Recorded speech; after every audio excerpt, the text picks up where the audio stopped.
नमस्कार दोस्तों, स्वागत है आप सभी का हमारे यूट्यूब चैनल देव जी के ट्रिक्स में। तो दोस्तों हम लोग यहाँ पर हमेशा की तरह हिंदी का फुल टेस्ट लगाएंगे, जहाँ पर आपके 50 प्रश्न हैं, काफ़ी महत्वपूर्ण है और ये टेस्ट आपका डेली कराया जाता है। अगर आप नए हैं तो चैनल को सब्सक्राइब कर लीजिए और प्लेलिस्ट के माध्यम से आप सभी वीडियो देख लीजिए। क्रम से अगर आप हिंदी के वीडियो देखते रहते हैं तो आपको हिंदी में किसी प्रकार की समस्या नहीं आएगी। सिर्फ आप टेस्ट ही लगाते रहिए, जहाँ पर आपको दिक्कत हो उस टॉपिक को आप अच्छी तरीके से पढ़िए और इसके बाद टेस्ट लगाते रहिए। हिंदी में आपको कोई दिक्कत नहीं होगी। चलिए, आवाज़ आ रही है? चलिए तो स्टार्ट करते हैं। यहाँ पर आपका गद्यांश दिया है। गद्यांश को सॉल्व करने का तरीका हमने आपको बता दिया है काफ़ी बार। तो यहाँ पर जितने भी गद्यांश के प्रश्न हैं इनको हम लोग स्किप कर देते हैं और इसके बाद हम लोग स्टार्ट करते हैं, जो कि आपके ग्रामर पोर्शन से हैं। चलिए, क्वेश्चन दिया गया है कि बाढ़ पीड़ितों की सहायता के संबंध में पत्र लिखा जाता है। बाढ़ पीड़ितों की सहायता के संबंध में जो पत्र लिखा जाता है वो किसे लिखते हैं? सभी लोग साथ में जवाब देंगे। ओके, चलिए, बिल्कुल यहाँ पर जवाब बिल्कुल सही है। ऑप्शन आपका बी हो जाएगा, जिला अधिकारी को। ठीक है, जिला अधिकारी को लिखते हैं। ठीक है, और नेक्स्ट क्वेश्चन का आते हैं। क्वेश्चन आपसे अगला पूछा गया है कि किसी अधिकारी को पत्र लिखना हो तो संबोधन किया जाता है। किसी अधिकारी को अगर पत्र लिखना है तो जो संबोधन करेंगे या संबोधन का प्रयोग करेंगे, किस प्रकार का संबोधन करेंगे? तो यहाँ पर आपका जवाब हो जाएगा ऑप्शन राइट, आपका हो जाएगा ये नंबर, माननीय महोदय। ठीक है। अच्छा, आदरणीय का प्रयोग ये जो करते हैं वो गुरु के लिए होता है। मित्र के लिखने के लिए प्रिय मित्र करते हैं। पुत्र को लिखने के लिए प्रिय आत्मज करते हैं और पिता को लिखने के लिए जो संबोधन करते हैं वो पूजनीय करते हैं। ठीक है। अगला क्वेश्चन दिया गया है कि लिखित भाषा में मूल ध्वनियों के लिए जो चिन्ह मान लिए गए हैं, जिस रूप से लिखे जाते हैं उसे कहते हैं। लिखित भाषा में मूल ध्वनियों के लिए जो चिन्ह मान लिए गए हैं, जिस रूप में ये लिखे जाते हैं उसे हम लोग क्या कहेंगे भाई? तो इसे हम लोग लिपि कहते हैं। ठीक है, लिप कहते हैं। और याद रखिएगा, लिप के हिसाब से आपकी जो देवनागरी लिप है, इनमें से कुल वर्णमालाओं की संख्या या कुल लिपि की संख्या आपकी 52 हो जाएगी। ठीक है, अगर कभी कभी क्वेश्चन वर्णमाला तो पूछ लेता है, आपको पता है, लेकिन कुल लिपि पूछ लेता है तो भी लिखने की दृष्टि से आपके कितने होते हैं? 52 ही होते हैं। अगला क्वेश्चन है पा, फा, वा, भा, मा, जो व्यंजन है ये कैसे व्यंजन है? पा, फा, बा, भा, मा जो व्यंजन है ये किस प्रकार के हैं? तो ये व्यंजन जो आपके हैं, याद रखिएगा, बिल्कुल सही है, ओष्ठ व्यंजन है। ठीक है, ओष्ठ व्यंजन मतलब ये हुआ कि जब उनको बोलते हैं तो व्यंजन बोलते समय दोनों ओठ स्पर्श करते हैं। जैसे पा, फा, बा, तो दोनों ओठ स्पर्श हो रहे हैं ना, तो इस प्रकार से आपका बी हो जाएगा। चलिए, अगला है कि दो व्यंजन जब एक साथ मिलते हैं तो क्या कहलाते हैं? जब दो व्यंजन एक साथ मिलते हैं उन्हें हम लोग बोलते हैं संयुक्त व्यंजन। बिल्कुल सही है, वेरी गुड। ऑप्शन आपका ये हो जाएगा संयुक्त व्यंजन। इनकी संख्या कितनी होती है? तो संयुक्त व्यंजन की संख्या 4 होती है। एक होता है छ, त्र, ज्ञ और एक होता है आपका जो परिश्रम वाला होता है ना। चलिए, नेक्स्ट क्वेश्चन दिया गया है कि वर्ण तालिका के अनुसार हस्व, दीर्घ और प्लुत क्या हैं? हस्व, दीर्घ, प्लुत, इन्हें हमने बताया है, ये आपके क्या हैं? ये स्वर हैं। ठीक है, क्या है भाई? स्वर हैं। ऑप्शन आपका यहाँ पर 160 का ए हो जाएगा। ठीक है, हस्व स्वर में आपका कौन आता है? छोटा, छोटी, छोटा ऊ और ऋषि। दीर्घ स्वर में आपका आता है बड़ा, बड़ी, ऊ, ए, ओ। ठीक है, प्लुत स्वर में आपका क्या होता है? नाटक या संबोधन में जब हम लोग प्रयोग करते हैं, ओम जैसे इस प्रकार की चीज़ें। अगला महेश्वर शब्द जो आपका दिया है, महाधन ऐश्वर में संधि जो नियम है वो आपकी कौन सा नियम फॉलो करता है? महेश्वर बड़ा धन अय, बड़ा धन अय बराबर अय, अर्थात यहाँ पर आपका जवाब हो जाएगा, ऑप्शन आपका यहाँ पर कौन सा हो जाएगा भाई? आपका जवाब यहाँ पर सही हो जाएगा बड़ा धन अय। और यहाँ पर आपका जो अय दिया है वो आपका कौन सा दिया गया है? हाँ, ये आपका हो जाएगा यहाँ पर, ये वाला डी नंबर आपका हो जाएगा। ठीक है, डी नंबर। चलिए, अगला क्वेश्चन दिया गया है कि हमें यथाशक्ति दान करना चाहिए। रेखांकित शब्द में समास, यथाशक्ति का समास बताना है, यथाशक्ति। और यथाशक्ति आपका जो हो जाएगा वो आपका हो जाएगा ऑप्शन राइट, यथाशक्ति अर्थात अव्ययी भाव समास हो जाएगा। यहाँ पर ए नंबर आपका हो जाएगा अव्ययी भाव, मतलब अव्यय निकलता है। यथाशक्ति, यथाविधि, भरपेट, यथासंभव, प्रतिदिन, आजन्म, प्रतिकूल, ये सभी आपके इसमें होते हैं, अर्थात जो उपसर्ग लगे हो वही होते हैं। ठीक है। अगला क्वेश्चन है, लोगों ने उसे मार मार कर अधमरा किया, रेखांकित शब्द क्या है? यहाँ पर अध शब्द जो आपका है ये आपका है क्या? इसे हम लोग क्या बोलेंगे? संज्ञा, उपसर्ग, अव्यय या प्रत्यय? तो इसे बोलेंगे हम लोग उपसर्ग बोलेंगे। ठीक है, ऑप्शन आपका यहाँ पर हो जाएगा बी नंबर। अगला है, वाह वाह कितना सुंदर दृश्य, रेखांकित शब्द कौन सा है? वाह वाह कितना सुंदर दृश्य, यहाँ पर वाह वाह ये है क्या? तो ये आपको हर्षबोधक अव्यय है। क्या है आपका? हर्षबोधक अव्यय है। और देखा जाए तो इनके कई भेद होते हैं, जैसे हर्षबोधक होता है, शोकबोधक होता है, आश्चर्यबोधक होता है। ठीक है, ढेरों होते हैं। अगला क्वेश्चन दिया है कि निम्नलिखित शब्दों में से तत्सम शब्द को पहचानिए। तत्सम शब्द, चलिए यहाँ पर तत्सम शब्द आपका हो जाएगा कौन सा? तत्सम शब्द आपका ये है, देखिए कारण। ठीक है, कारण जो आपका ये तत्सम है, इसका अगर तद्भव बनाया जाए तो तद्भव बन जाएगा कारण। क्या बनेगा? कारण, ये बनता है। ठीक है, चलिए यहाँ पर लोहा है जो कि तद्भव, इसका बनता है लौह, बंदर का बनता है वानर, और दूध का बनता है दुग्ध। ठीक है, चलिए अगला है कि निम्नलिखित शब्दों में से तद्भव शब्द को पहचानिए। तद्भव शब्द यहाँ पर पूछा है, और तद्भव शब्द आपका है, देखो ऑप्शन बी हो जाएगा जामुन। जामुन आपका यहाँ पर क्या है भाई? ये आपका तद्भव है। अच्छा, इसका तत्सम क्या बनेगा? इसका तत्सम बनता है जम्बू। क्या बनता है? जम्बू बनता है। ठीक है, अगला क्वेश्चन दिया गया है कि निम्नलिखित शब्दों में से विदेशी शब्द को पहचानिए। विदेशी शब्द यहाँ पर कौन सा है? और यहाँ पर विदेशी आपकी है निद्रा, आश्चर्य। देखिए ऑप्शन सी हो जाएगा अलमारी। ठीक है, अलमारी जो आपकी है ये आपकी विदेशी है। ठीक है, ओके, ये आपकी पुर्तगाली के अंतर्गत आती है। और पुर्तगाली में देखो अलमारी, अनानास, पपीता, नीलाम, ये आपके जो आपके आते हैं सब पुर्तगाली में आते हैं। ठीक है, चलिए यहाँ पर नेक्स्ट क्वेश्चन का आते हैं। क्वेश्चन आपसे अगला दिया गया है कि निम्नलिखित में से अर्ध तत्सम शब्द को पहचानिए। देखिए यहाँ पर आपका दिया है अर्ध तत्सम। अर्ध तत्सम जो आपका देखा जाए तो बोलने में तो हम लोग बोलेंगे, लेकिन उसको लिखने का तरीका अलग होता है। जैसे अक्षर, सी नंबर आपका दिया है, ये आपका दिया देखो। ठीक है, अक्षर है, और इसका तत्सम जो अगर देखा जाए बनेगा वो आपका क्या होता है? अक्षर किस प्रकार से हम लिखते हैं? आ धन अक्षर, इस प्रकार लिखते हैं ना, तो ये आपका तत्सम बनता है, ये आपका अर्ध है। ठीक है, अगला क्वेश्चन है कि जिन संज्ञाओं से एक ही प्रकार की वस्तुओं अथवा व्यक्तियों का बोध हो उन्हें क्या कहेंगे? तो जिन संज्ञाओं से एक ही प्रकार की वस्तुओं अथवा व्यक्तियों का बोध होता है उसे हम लोग बोलते हैं, बिल्कुल सही है, जातिवाचक संज्ञा बोलते हैं। क्या बोलते हैं? जातिवाचक संज्ञा बोलते हैं। ठीक है, चलिए यहाँ पर जाति में देखो, जैसे किसी देश का नाम, नदी हो गई। ठीक है, किसी पर्वत का नाम, किसी लड़के का नाम।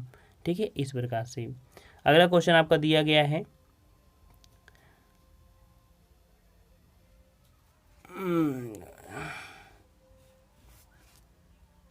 चलिए सही है। ठीक है, एक ही प्रकार दिया है, यहाँ पर थोड़ा कन्फ्यूज हो रहे थे। चलो अगला है, निम्नलिखित शब्दों में से कौन सा शब्द विशेषण है? कौन सा शब्द विशेषण है? और विशेषण यहाँ पर देखते हैं अनुशासन, अनुशासित। देखिए यह ऑप्शन आपका डी हो जाएगा अनुशासित। ठीक है, यहाँ पर अनुशासित जो आपका है ये आपका हो जाएगा। ठीक है, चलिए अगले क्वेश्चन का आते हैं कि वह धीरे धीरे चल रहा है, रेखांकित शब्द को पहचानिए। धीरे धीरे, धीरे धीरे हमने आपको बताया था कि ये आपका क्रिया है और विशेषण भी है ना। तो धीरे धीरे क्या हो जाएगा आपका? क्रिया विशेषण हो जाएगा। ऑप्शन आपका सी हो जाएगा। चलिए, रात भर जागना स्वास्थ्य के लिए अच्छा नहीं है, रेखांकित शब्द को पहचानिए। तो भर शब्द जो आपका है ये आपका है क्या? भर शब्द जो आपका बनेगा ये क्या बनेगा? तो ये आपका जो है ये आपका संबंध सूचक अव्यय है। रात भर अर्थ संबंध दर्शा रहा है ना कि पूरी रात जगह है, इसलिए आपका हो जाएगा ये नंबर। अगला है कि जिन अव्ययों का संबंध वाक्य से नहीं वक्ता के हर्ष, शोक आदि के भावों से होता है उसे हम लोग क्या कहते हैं? वक्ता के हर्ष, शोक आदि के भाव को। तो इसे हम लोग क्या कहेंगे भाई? तो इसे हम लोग बोलते हैं विस्मयाद बोधकव्य। क्या बोलेंगे भाई? विस्मयाद बोधकव्य। ऑप्शन आपका यहाँ पर ए हो जाएगा। चलिए अगला क्वेश्चन दिया है कि मैं आज तक परीक्षा में सफल ही हुई हूँ। यहाँ पर जो शब्द दिया है इसको पहचानना है कैसा शब्द है। तक शब्द जो आपका है, ऐसे क्वेश्चन बहुत पूछे जाते हैं। जो यहाँ पर तक शब्द है, अगर हम तक ना लगाते तो क्या क्वेश्चन सही हो सकता था, मैं आज तक परीक्षा में सफल हुआ, अर्थात सेंटेंस को अच्छा बना रहा है। और ऐसे शब्द जो होते हैं जो अलग से इनका प्रयोग हम नहीं करते हैं, लेकिन सेंटेंस के साथ इसका अच्छे से प्रयोग कर लिया जाए तो आपका सेंटेंस सुंदर दिखता है।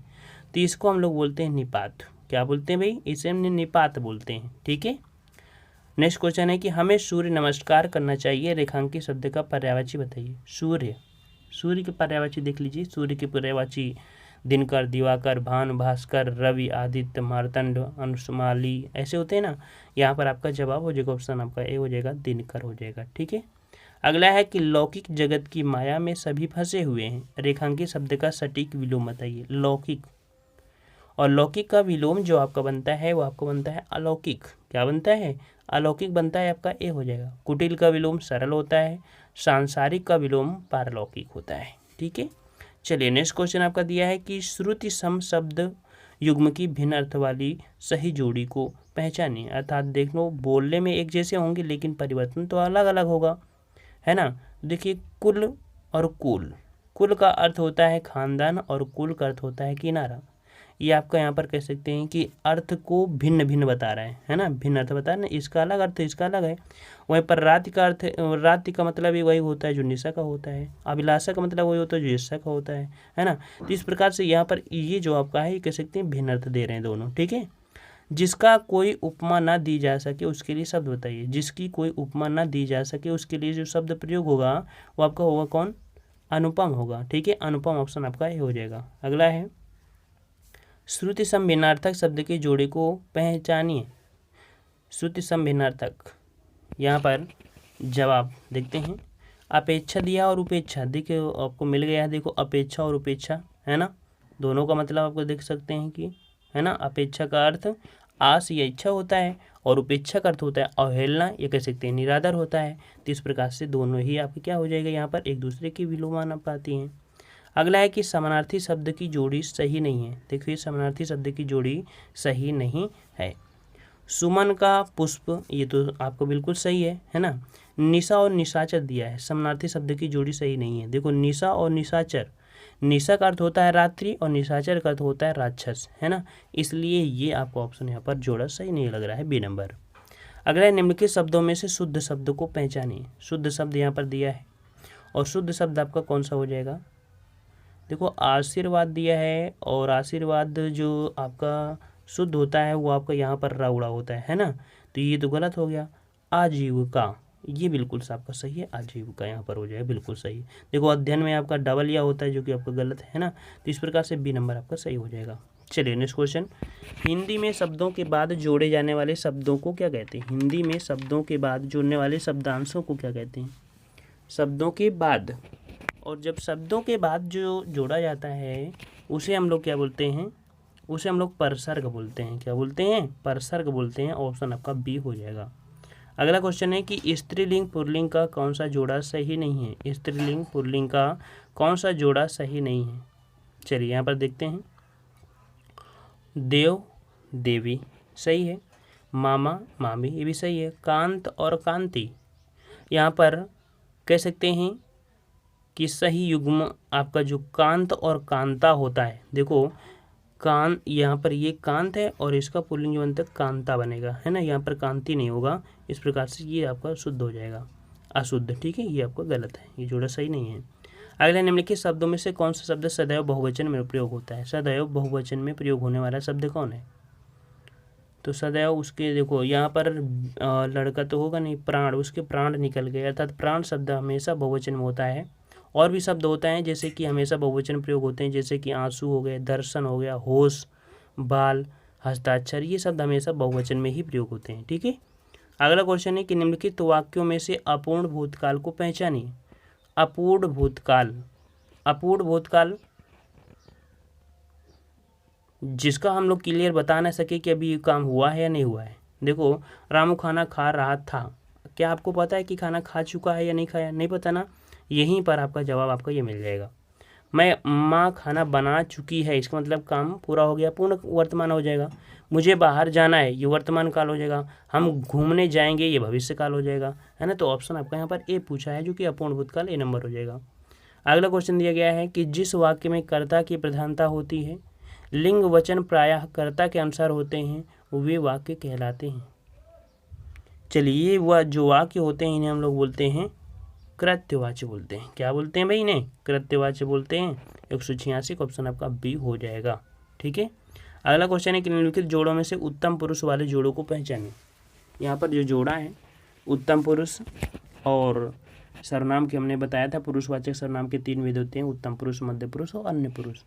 तो उत्तम पुरुष में मैं, हम, मैंने, हमने, मेरा, हमारा, मुझे, मुझको, ये शब्द आते हैं। तो यहाँ पर देख सकते हैं कि ये जो ऑप्शन आपका मिल रहा है वो आपका ए मिल रहा है, मैं और हम। ठीक है। अगला क्वेश्चन है कि जिस वाक्य में साधारण और मिश्र वाक्य का मेल संयोजक अव्ययों द्वारा होता है, उसे क्या कहते हैं? जिस वाक्य में साधारण और मिश्र वाक्य का मेल संयोजक अव्ययों द्वारा होता है, उसे हम लोग जो बोलते हैं, क्या बोलते हैं? तो जब साधारण और मिश्र होगा तो आपको बनेगा क्या? संयुक्त तो बनेगा। क्या बनेगा? संयुक्त ही तो बनेगा ना। 188 का ऑप्शन आपका बी हो जाएगा। ठीक है। चलिए, अगला क्वेश्चन दिया है कि तुम कहाँ जा रहे हो। वाक्य का प्रकार स्पष्ट कीजिए। तुम कहाँ जा रहे हो? देखो, प्रश्नवाचक चिन्ह लगा है, कहने वाली बात ही नहीं है, तो आसानी से आपका आंसर हो जाएगा प्रश्नवाचक वाक्य। ऑप्शन आपका हो जाएगा बी नंबर। अगला क्वेश्चन यहाँ पर है कि अशुद्ध वाक्य को पहचानना है। ठीक है, अशुद्ध वाक्य पहचानना है 190 नंबर में। चलिए, यहाँ पर देख लीजिए 190 में श्रीमती गांधी भारत की प्रधानमंत्री थी। श्रीमती गांधी प्रधानमंत्री थी। तो यहाँ पर कह सकते हैं, देखो, मेरे ऊपर कृपा करें।